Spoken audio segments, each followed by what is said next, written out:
چونکہ رہنے والوں کی تعداد زیادہ ہے جی جی تو وہاں پہ اگر ملتی ہے جگہ تو وہاں بھی کر سکتے، لیکن چونکہ لاوارث نعش ہے تو ہم شہر کے نواحی علاقوں میں۔ اچھا، ایک سوال یہ بھی ہے، ایک سوال یہ ہے کہ جب یہ آغاز ہوا 2003 میں اس کا آغاز ہوا تھا، اور اگر آپ دیکھیں گے تو اوسطاً جو 25 سے 30 لاشوں کی لاوارث لاشوں کی تدفین عمل میں آ رہی ہے، تو کیا یہ جو لاشوں کی تدفین عمل میں لائی جاتی ہے اس کے لیے باقاعدہ طور پر اسٹاف کام کرتا ہے؟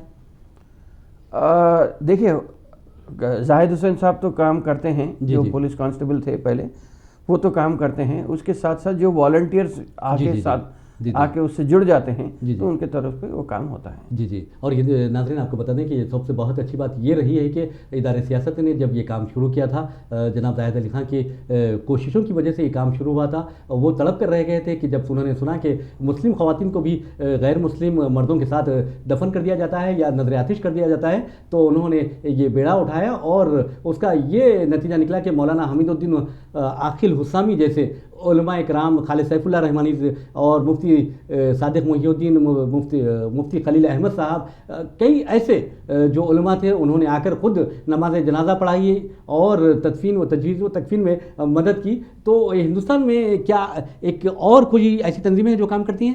میں نے سمجھتا کہ کوئی جی جی ویسے تو اگر آپ دیکھیں گے تو سیاست کی جانب سے جو کام ہو رہا ہے، جی جی میں نے سمجھتا کہ کوئی اخبار جی جی کے توسط سے ایسے کوئی کام ہو رہے ہیں، جی جی اگرچہ کہ ہندو اخبار اور ہندوستان ٹائمز میں کچھ کام ہوتا ہے، جی جی لیکن میں سمجھتا ہوں کہ اتنے بڑے پیمانے پہ سوشل ریسپانسبلٹی یا سماجی کام جو ہوتا ہے، جی جی یہ میں سمجھتا ہوں کہ صرف سیاست ہندوستان بھر میں، بلکہ میں سمجھتا ہوں کہ پاکستان میں بھی کوئی اردو اخبار نہیں ہوگا جو ایسا کام کر رہا ہے۔ یہ بہت بڑی بات ہے۔ اور بہرحال ناظرین، ہم ایک اور سوال کی جانب چلتے ہیں۔ یہ تو لاوارث لاشوں کی تدفین سے متعلق رہا ہے، اور لیکن ایک سوال اسی میں یہ ہے کہ جو ابتدائی ایام تھے یا ابتدائی برس تھے، تو اس پہ کہا جا رہا ہے کہ خاص طور پر جناب زاہد علی خان صاحب نے خود اپنے جیب خاص سے یہ مصارف برداشت کیے، تو اس بارے میں آپ کیا کہیں گے؟ نہیں، ہوتا یوں کہ دیکھیے جب کام سماجی کام شروع ہوا تھا تو اس میں دو چیز تھے، جب آپ شروع کرتے ہیں تو آپ کے پاس آپ کے جیب میں پہلے ہاتھ ڈالنا پڑتا ہے، جی ہاں بالکل، بجائے اس کے کہ دوسروں کو دیکھنے کے۔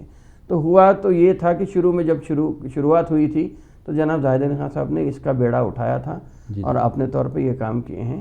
البتہ جو سماجی کام سیاست کی جانب سے ہوتے ہیں، اس میں یہ ہے کہ سیاست کی جانب سے سیاست کا جو منافع ہوتا ہے اس میں سے 25% رقم ہم یہی کاموں پہ، چاہے وہ تعلیم کا کام ہو، چاہے ملت فنڈ کے ذریعے جو بھی کام ہوتا ہے، چاہے خود روزگار میں ٹریننگ دینے کا کام ہو، یہ 25% سیاست کی آمدنی کا حصہ یہی کاموں میں صرف کیا جاتا ہے۔ جی جی، بہت بڑی بات ہے۔ جیسا کہ ناظرین آپ نے سنا ہے کہ عامر علی خان صاحب نے جس طرح کہا ہے کہ جو سماجی ذمہ داریاں ہیں سیاست اسے نبھانے کی پوری کوشش کرتا ہے، اور خاص طور پر ملت کے زخموں پر مرہم رکھنے کی وہ کوشش کرتا ہے اور ان کوششوں میں کامیاب رہتا ہے، چاہے وہ مظفر نگر کے فسادات ہو یا کشمیر میں تباہی و بربادی ہو یا پھر بہار میں سیلاب کی تباہ کاریاں ہوں، سیاست فوری وہاں پر پہنچ جاتا ہے اور وہاں جو پریشان حال لوگ ہیں ان کی بھرپور مدد کرتا ہے۔ اب یہ تو رہی بات لاوارث لاشوں کی تجہیز و تکفین کی، اب ہم آتے ہیں جو نوجوانوں کو روزگار ملنا چاہیے وہ نہیں مل رہا ہے،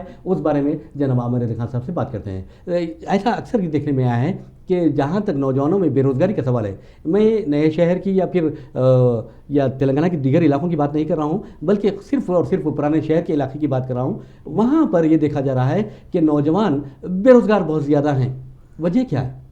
نہیں، مسلمانوں کی بے روزگاری دور کرنے کے لیے دیکھیں ہر چیز، سب سے بدبختی کی بات یہ ہے کہ ہر چیز کا دار و مدار آ کے عملی سیاست پہ جڑ جاتا ہے، صحیح بات۔ اور جب تک کہ سیاسی نمائندہ اس ذمہ داری کو محسوس نہیں کرتا، میں سمجھتا ہوں کہ اس میں کامیابی کسی کو بھی ملنا مشکل ہے۔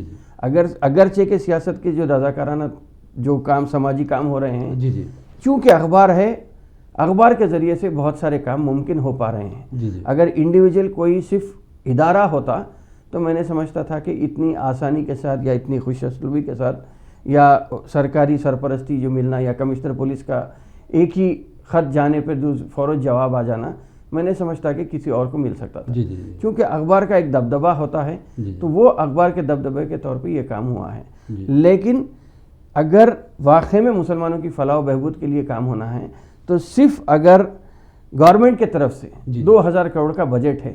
آپ وہ بجٹ کی اجرائی اگر ہونا ہے تو اس میں سیاسی قیادت کی ذمہ داری ہے, اس لیے کہ سیاسی قیادت ہی جا کے اسمبلی میں پکار کے اپنا بجٹ کا حصہ لا سکتی ہے. تو وہ اس میں جو ناکامی ہو رہی ہے میں سمجھتا ہوں کہ یہ بہت ہی بنیادی وجہ ہے. اگر آپ دیکھیں گے خالی ایک چھوٹا ادارہ ہے khadi and village board industries کا, اس میں 2% سالانہ کی شرح پہ سود لون دیا جاتا ہے. اگر وہ لون سے آپ کو خود روزگار کے مواقع فراہم کیے جاتے ہیں, صرف وہی اسکیمز کو اگر ہم روبہ عمل لا کے بچوں کو اس میں لگا دیے, جیسا اس میں دیکھیں موم بتی بنانا ہے, ہینڈ میڈ پیپر کی بات ہے, اس کے علاوہ شہد کے مکھیوں کی افزائش کا کام ہے جس سے شہد نکال کے آپ فروخت کر سکتے ہیں. تو ایسے کافی سارے چیزیں ہیں. ابھی گورنمنٹ کی ہارٹیکلچر کی جانب سے ایک پروگرام شیئر کیا جا رہا ہے جس میں روف ٹاپ گارڈننگ کی ایک بات آ رہی ہے. تو ایسے بہت سارے چیز ہیں, لیکن پھر آ کے بات رکتی ہے سیاسی قیادت پہ, یا کس حد تک رقم کا حصہ جو بجٹ منظورہ رقم کے منظورہ بجٹ کا جو حصہ ہے وہ آپ کس طرح لا کے مسلمانوں کے فلاح و بہبود پہ خرچ کرتے ہیں. تو بات پھر آ کے رکتی ہے کہ سیاسی قیادت, اس کو میرا ماننا یہ ہے کہ اگر اس کو خود اختیاری دے دی جاتی ہے کہ آپ جیسا اگر آپ دیکھیں گے تو زاہد علی خان صاحب نے بہت زیادہ کوشش کی ہے کہ یہ کی ہے کہ کوشش جو بجٹ ہوتا ہے آپ کا یا جس میں بجٹ کا حصہ اور ریزرویشن کی جو شرح ہوتی ہے اس کو آپ آبادی کے حساب سے بانٹ دیجئے, آسانی سے کے ساتھ پورے مسائل حل ہو جائیں گے.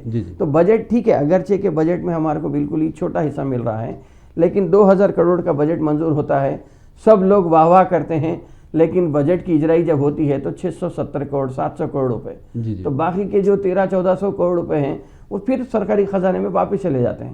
تو بجائے اس کے کہ اسکیم بنا کے دینا چاہیے.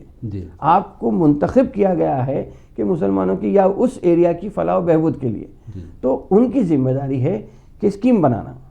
مثال کے ایک چھوٹی مثال میں آپ کو دوں گا کہ آپ سڑک پہ جائیے, آپ کے سامنے کئی ایسے گاڑیاں آئیں گی جس میں لکھا ہوا رہے گا کہ under assistance from SC/ST corporation. بہت اچھی بات کی. ایک گاڑی بھی آپ کو, ایک آٹو بھی آپ کو مائنورٹی فائنانس کارپوریشن کا نہیں ملے گا. بالکل صحیح کہا ہے. 5 سال کی کارکردگی کے بعد چیف منسٹر صاحب کی دلچسپی بولیے آپ یا جو بھی بولیے, الیکشن سے خود جسٹ پہلے 350 گاڑیاں مسلمانوں کو مائنورٹی فائنانس کارپوریشن کی جانب سے دیے گئے. تو بس 350, حالانکہ آبادی کے بجٹ نہیں, بجٹ کی جو بات آ رہی 1300 کروڑ روپے آپ کا واپس جا رہا.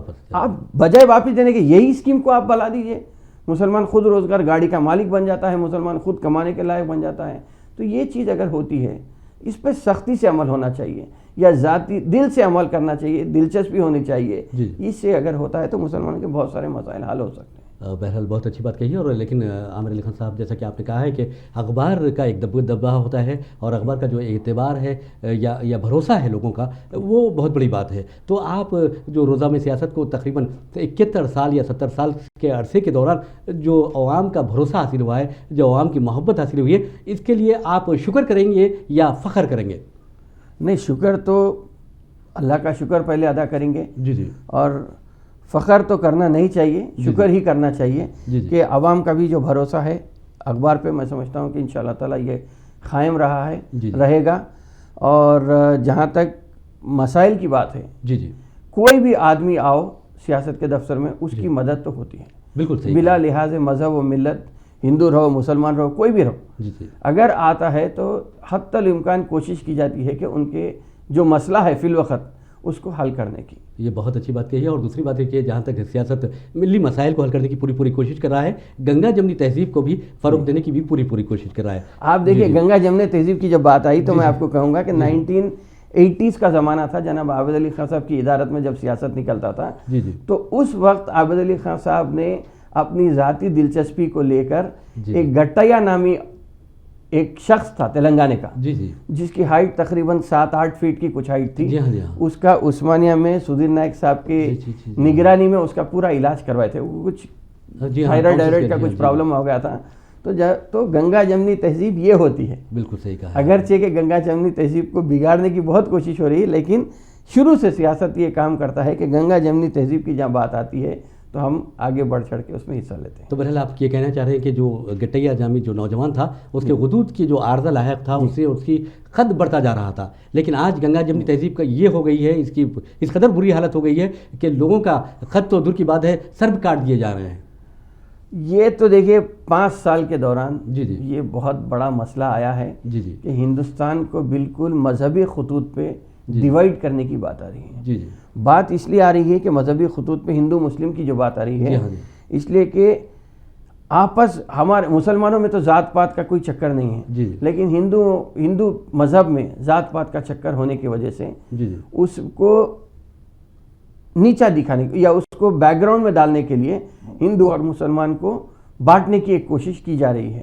اگرچہ کہ اگر آپ دیکھیں گے تو میں یہ کہوں گا کہ امریکہ میں بھی تقریباً جس طرح مسلمانوں کی آبادی یہاں پہ امریکہ میں جس طرح آبادی بلیکس کی ہے ویسا آبادی مسلمانوں کی ہندوستان میں ہے۔ تو امریکہ جیسے ترقی پذیر ملک میں بھی بلیکس کے لیے خاص طور پہ خاص بجٹ دیا جاتا ہے، ان کی فلاح و بہبود کے لیے خاص طور پہ رقم استعمال کی جاتی ہے۔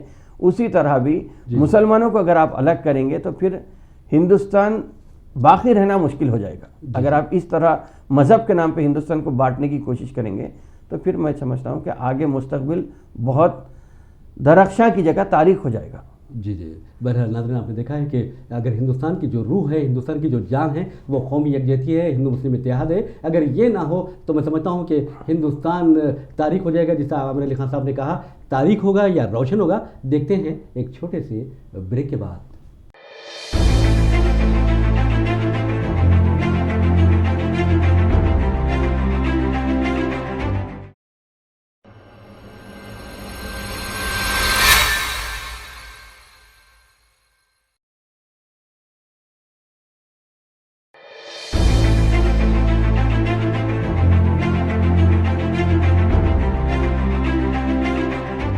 ناظرین، بریک کے بعد آپ کا خیر مقدم ہے۔ ہم بات کر رہے تھے کہ ہندوستان درخشاں ہوگا، ہندوستان کا مستقبل یا تاریخ ہوگا۔ اس بارے میں بات کرتے ہیں عامر علی خان صاحب سے کہ پچھلے 5 برسوں کے دوران جو دیکھا جا رہا ہے، جو حالات بنتے جا رہے ہیں اور ملک کے حالات بگڑتے جا رہے ہیں، اس سے تو ایسا لگتا ہے کہ آنے والے دن بہت خطرناک ہوں گے۔ لیکن جو دانشور ہوتا ہے وہ دو رس اس کی جو نظر ہوتی ہے، اس کی جو بصیرت ہوتی ہے، بہت دور تک وہ دیکھتا ہے۔ تو ہم امید کرتے ہیں کہ عامر علی خان صاحب کیا دیکھ رہے ہیں؟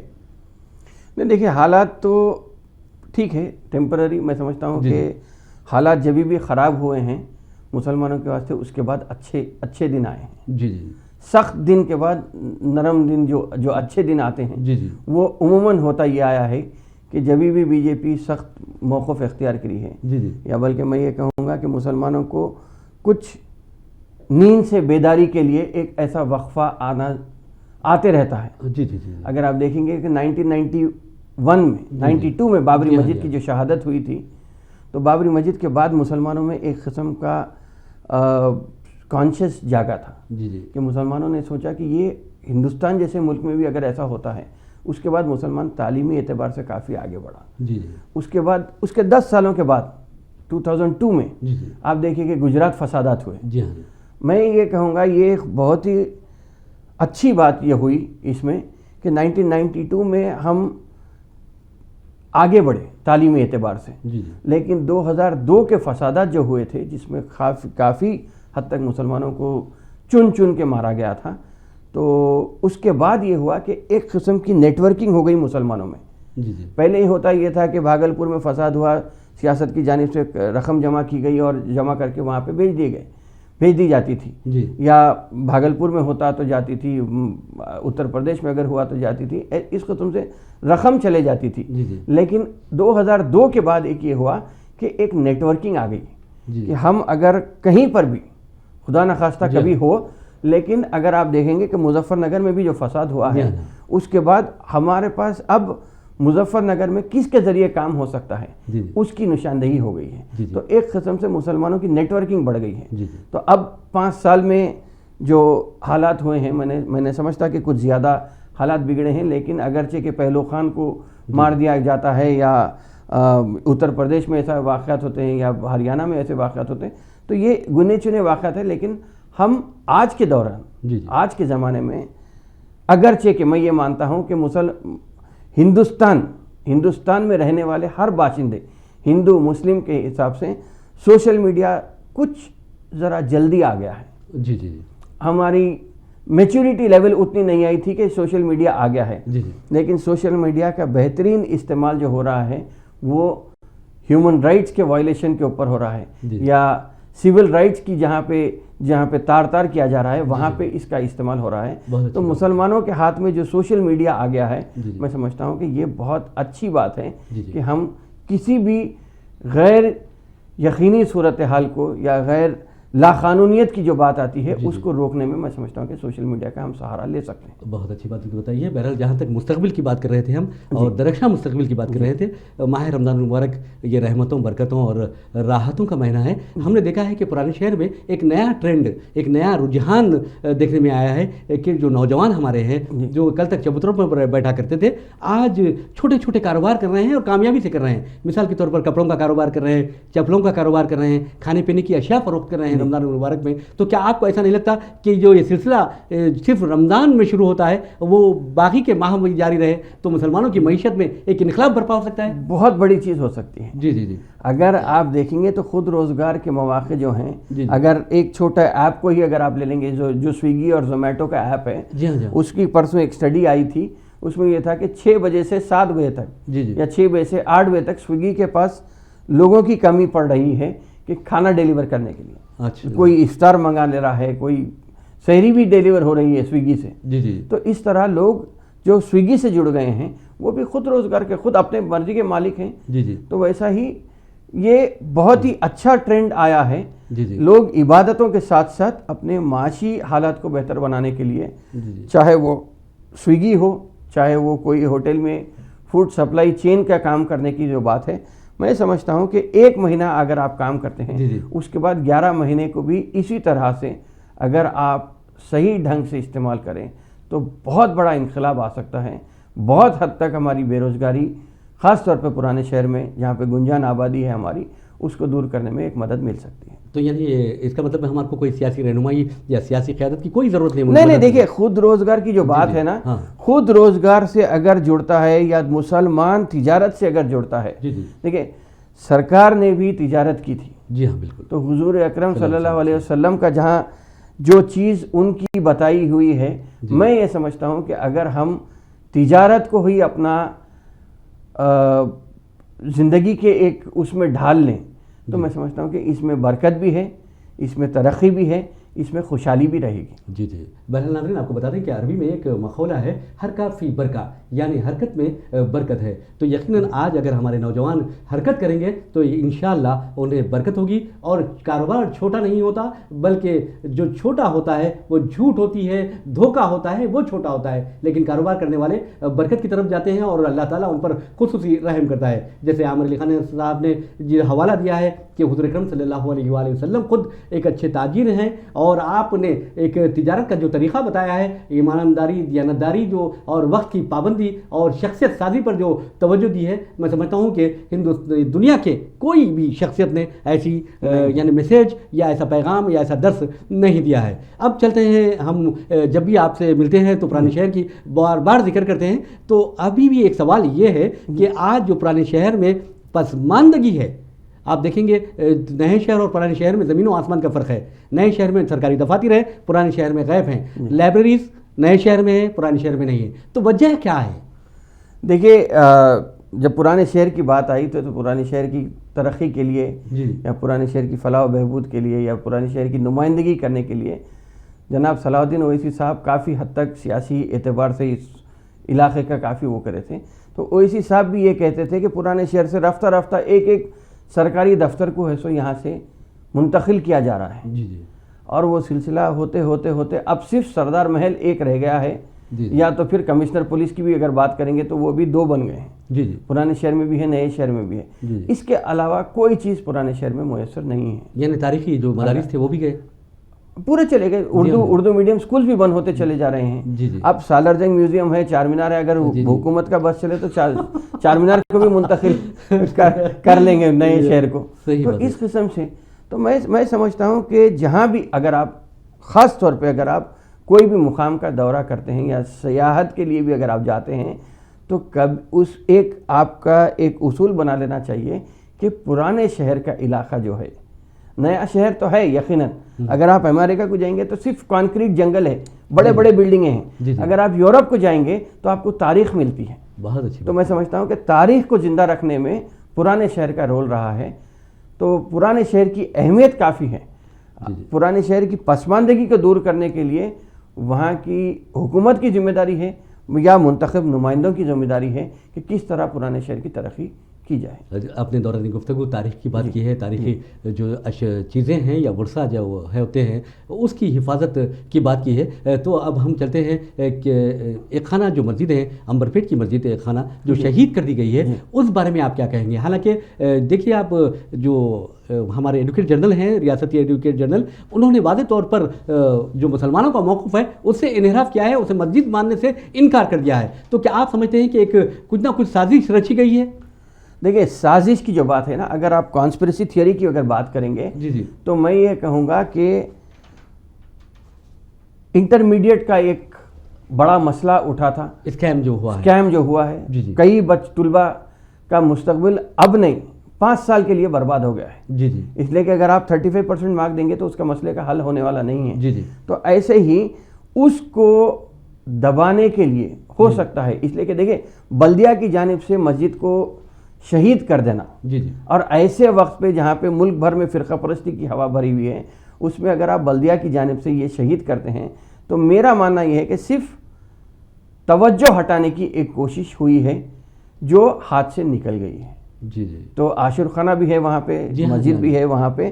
تو یہ کوشش ہوئی تھی، شاید بہت ممکن ہے کہ کوشش یہ تھی کہ انٹرمیڈیٹ کے اسکیم سے توجہ ہٹانے کے لیے ایک قسم سے الجھا دو.